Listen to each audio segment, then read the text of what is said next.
In this problem, we have a beam here that's pin connected to a post at this location here, C, and this beam is supported by a cable pin connected to the post at A and pin connected to the beam at B. And the beam is used to support this load carrying travelling crane. And we're told that the weight of this load is 500 kilograms, and in the location where we want to do the calculation, assuming that this is probably the maximum point of the allowed travel, 4.4 meters. Okay, so given all that information, we need to calculate our reaction forces at C and at B. Okay, so let's think about our solution plan. So as usual with engineering mechanics problems, we need to firstly draw our free body diagram, and we need to think, in this case, we've got multiple members in the problem, so we need to identify which component are we going to draw the free body diagram of. All right, so we're wanting to calculate the reaction forces at C and at B in this case. So we want to draw a free body diagram just of the beam alone. Okay, so we remove any other body or any other component that's attached to it, and we replace those attachments with the forces and or moments that are generated between them. Once we have our free body diagram, we can then write the equations of equilibrium. The next thing in our solution plan would be to then solve the equations for the unknowns. Okay, so on our free body diagram, we'll have our unknowns labelled, and we'll put them into our equations of equilibrium and then solve those equations. And then finally, once we've done that, we can think about and check our solution. All right, so let's start drawing our free body diagram. And the first thing we do is to just draw a relatively simple outline of the body that we're analysing. So keep your free body diagrams relatively large and neat and clear so that you can clearly see where important features are located. Okay, and you can clearly see the dimensions between the important things. So I was doing this problem in class with some students the other day, and a few students didn't really pay as much attention to this detail here as they should have. Okay, so we can see here this point B here is 0.2 meters above the center line of the beam. And when they draw this, they were a bit weren't careful enough, and they didn't get these dimensions right, which would have, or clear on their diagram, which would have led to errors in their solution. Okay, so we've now got the beam, and we can now start to add in our loads and unknown reaction forces. Okay, so firstly we've got our load over here. So generally when you're drawing your free body diagram, start by putting in your loads. So here, strictly speaking, this looks like there's two little wheels here, two rollers. So really they're probably two forces acting down here rather than just the one that I've drawn over here. Okay, but we can, for now, just represent that load by a single force. And in fact, there might even be four forces. There might be two wheels on the other side of the beam as well. Okay, so whenever you're doing these problems, just start to think about, well, what practically is going on here? What abstraction or simplification have we made in order to solve the problem?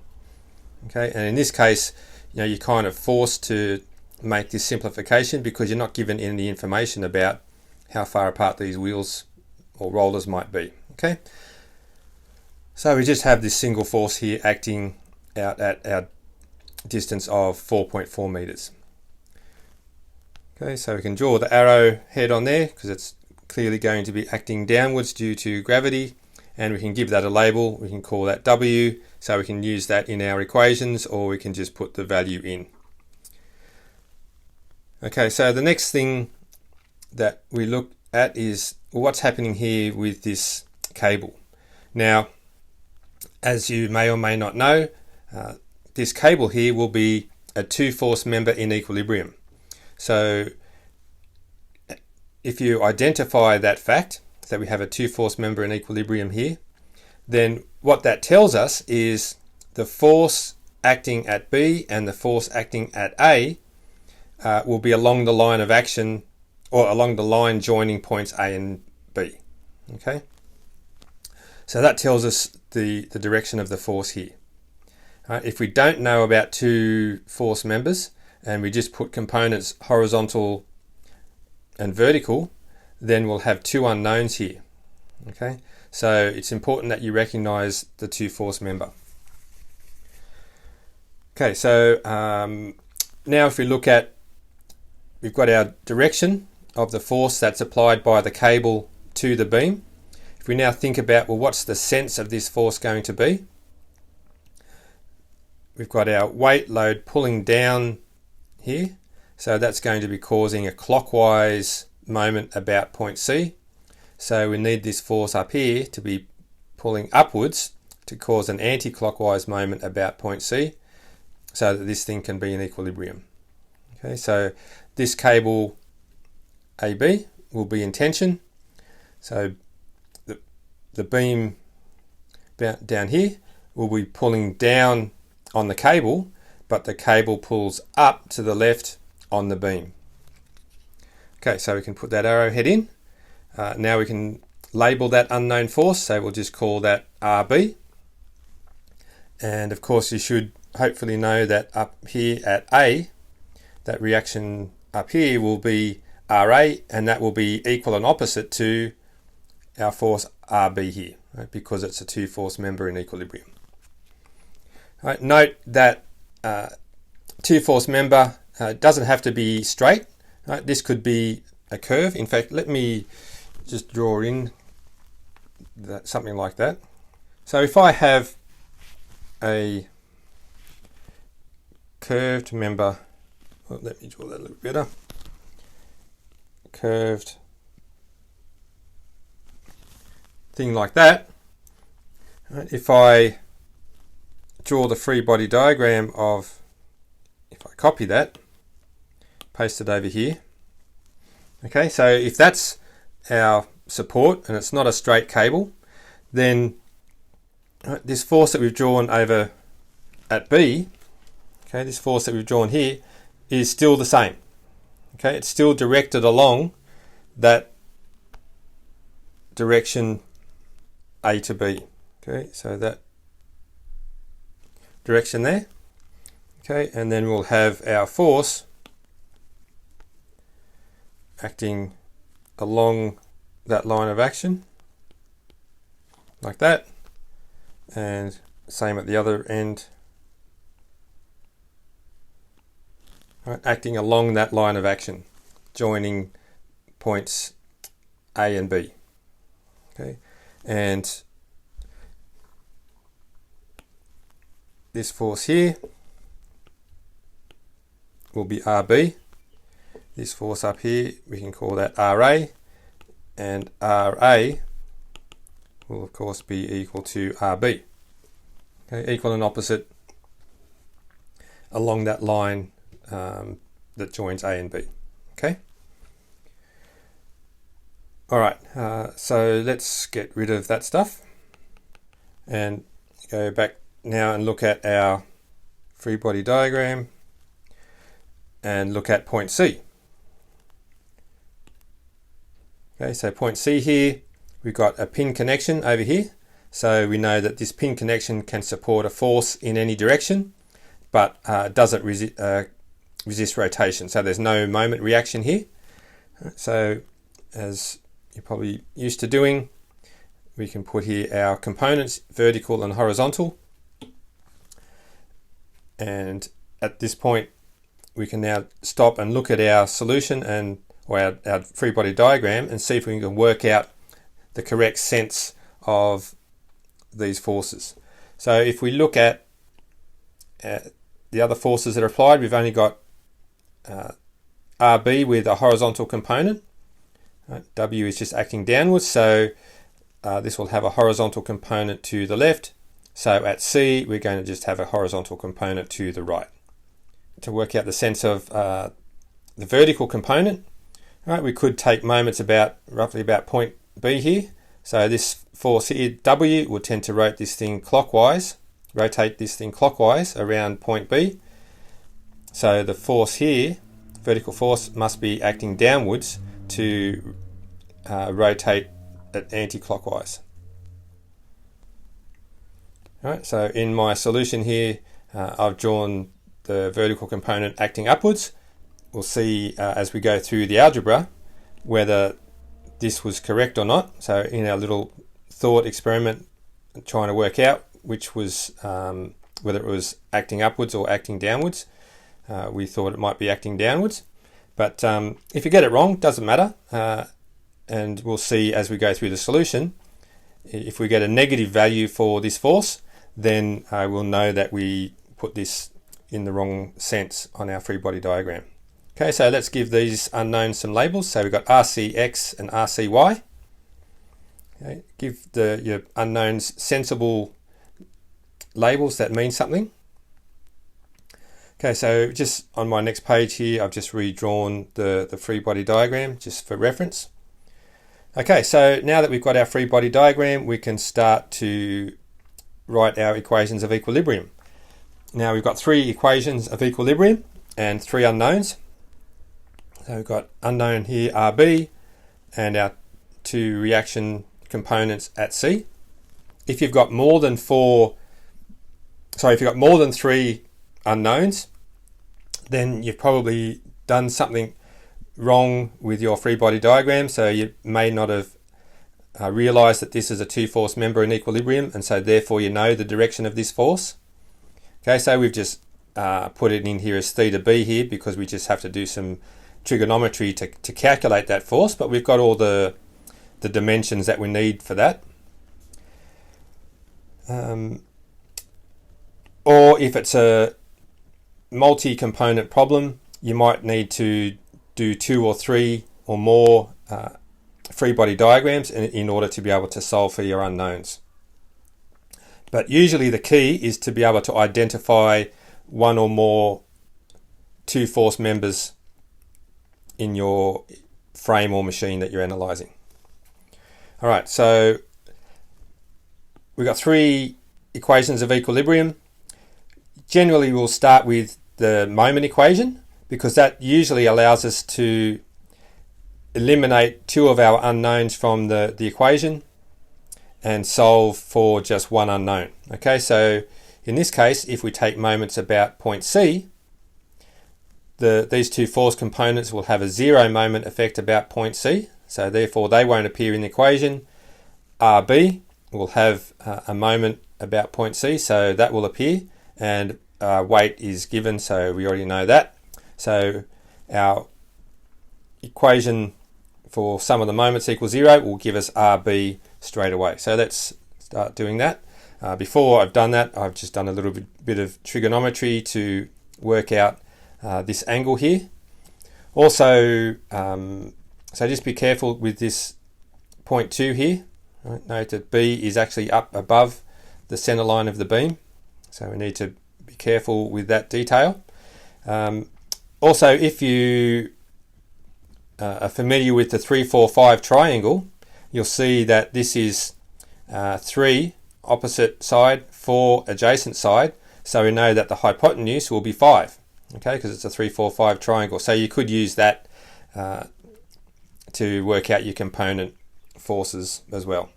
But I've used the angle this time. So we're given the weight, so we can calculate that. So now taking moments, so write sum of the moments, and we need to indicate the point about which we're calculating moments. So this is very important, this little detail that you put in here. Okay, it might seem like a small thing, but it's important that you have that there, because without that, you can't check what you write after the equal sign here. Right? You can't check your what you've written there against what's in your free body diagram. Okay, so next thing is to indicate whether anti-clockwise or clockwise is positive. In most cases, I take anti-clockwise as positive and set that all equal to 0. So that's our moment equilibrium equation. So we can start putting in our loads that are causing moment about point C. So we've got our applied load W, and its perpendicular distance is 4.4, and it's tending to rotate this beam in a clockwise direction about point C. Okay, so this will be pulling down here, tending to rotate it clockwise, so therefore that's why we have this negative sign here. Okay, so the next one is RB. So here we've got RB, and I've just gone straight to the component. So this will be what, the horizontal component or the vertical component. See if you can work it out before I tell you. Okay, so here's our angle. Right, so the horizontal component will be the adjacent side to this angle. So therefore it will be the cos of that angle to give us this component. So given that, if that's our horizontal component here, what's its moment effect about point C? Right, it's 0.2 meters above point C. So its perpendicular distance will be 0.2. So we can put that in. And hopefully you can see that if this force is acting here, it's above point C. So it will tend to rotate this beam anti-clockwise around point C. Okay, so the next one will be the vertical component of RB. So see if you can write down what that term will be before I do it. So pause the video if you like and write it down and check with what I show you in a second. Okay, so the vertical component will be, of course, RB sine of the angle. So we can put that in. And it's acting upwards here.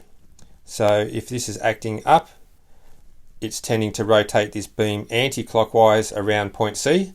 So therefore it's positive. And the perpendicular distance of the vertical component of RB is this distance here, 4 meters. So we can put that in. No other forces causing a moment, so we can make that all equal to 0. And now we have one equation with one unknown, RB. So just do a little bit of simple algebra to solve for RB. Okay, so I got 8,430.5 newtons. Okay, so now that we've done that, we can go ahead and use our force equilibrium equations. Okay, so sum of the forces in the vertical direction equals 0, and you just work your way methodically through the free body diagram. So I've just started here at the left, RCY acting in the vertical direction in the upwards sense, so that's positive. And we've got RB sine of the angle, so the vertical component here.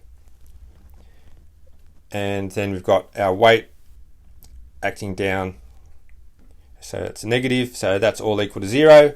So once again, one equation, one unknown, because we've already calculated RB. We're given W, so we can solve for RCY. And as you can see, right, this comes out negative, which indicates that we put the sense of this force in the wrong way. So as we discussed at the start, when we were thinking about whether it should have been up or down, we said it should have been down, but actually in my solution I put it acting up, just to show you what happens if you put it the wrong way. Right, so you can see that we get here this negative sign that indicates that this should actually be acting down.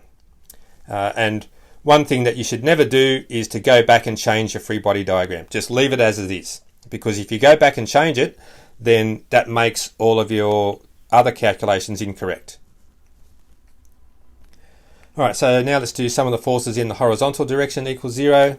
Again, just work our way methodically through the problem. So we've got RCX over here acting to the right, so that's in the positive direction, so that's a positive force. Then we have the horizontal component of RB, so RB cos 36.87 going from right to left, so that's in the negative direction. No other horizontal forces, so that's all equal to 0. And we can do our simple algebra to solve for that unknown force. So now if we want to find the magnitude of the reaction at C, we can use Pythagoras and do square root of the sum of the squares of the sides. Okay, so we'll do that. and get our magnitude of RC. So we write our final answers. So we should round up to 3 significant figures, just to indicate that we don't know, or usually don't know, our input values with any more precision or accuracy than that. Okay, so they're our final answers, and of course then we need to go and think about and check our solution. Okay, so I've just redrawn the free body diagram again here just for reference. So there's many different ways that you can check your solution. So one way I've done here is to look at the fact that this beam is what we call a 3-force member in equilibrium. Okay, so if you've looked at 3-force members in equilibrium, you will know that if you've got 3 forces acting on a body and that body is in equilibrium, then those 3 forces are concurrent, i.e. they all pass through a single point. Okay. Now it might look like we've got 4 forces here, but we've just on the previous page, right, turned these 2 forces into a single reaction force. Okay, so if we count this as 1, right, our reaction force at some angle, which we can calculate if we do some trigonometry, and then we've got this force RB and we've got this force W. Okay, so 3 forces in equilibrium. So that tells us that we can, if we do our sum of the vector forces equals 0, we can draw our 3-force vector triangle. Okay, so we've got the weight acting downwards, and we'll have our force RB acting upwards. So we know the angle of that. We know its magnitude. Right? We can just substitute that in from what we calculated before. And we can then calculate RC using this triangle, using the cosine rule. And hopefully we get the same value that we got previously. Okay, so there's our cosine rule, and solving for RC gives us 6.75, which is what we got before. So, okay, our solution seems to be passing this check anyway. All right, so just the fact that you've stopped to do a check will make you think about your solution. The other thing that you can do is to look at the magnitudes of the forces. So, you know, if you've got a weight out here, I think it was roughly 5 kilonewtons. This force out here was roughly 5 kilonewtons. So think about, well, what, for this thing to be in equilibrium, you know, this force here is closer to C, so the vertical component here will have to be, you know, this is not very much above C, so this 0.2 we can, you know, consider negligible for this thought experiment. Right, so this vertical component here is going to have to be maybe a little bit bigger than 5 kilonewtons. Right? You can do the calculation to check, but then, you know, if this is 5 kilonewtons and this is RB is at an angle, right, this force here is going to have to be somewhat bigger than 5 kilonewtons. Okay, so you know, it might be 7, something like that. You know, what was this angle? About roughly 40. Okay, so just have a think about it. So yeah, it's going to be probably, well, more than 5, but probably less than 10 kilonewtons. Okay, so that's your rough ballpark check for the value of RB. All right, so that's the end of this problem. I hope that was helpful for you. And yeah, see you in another problem.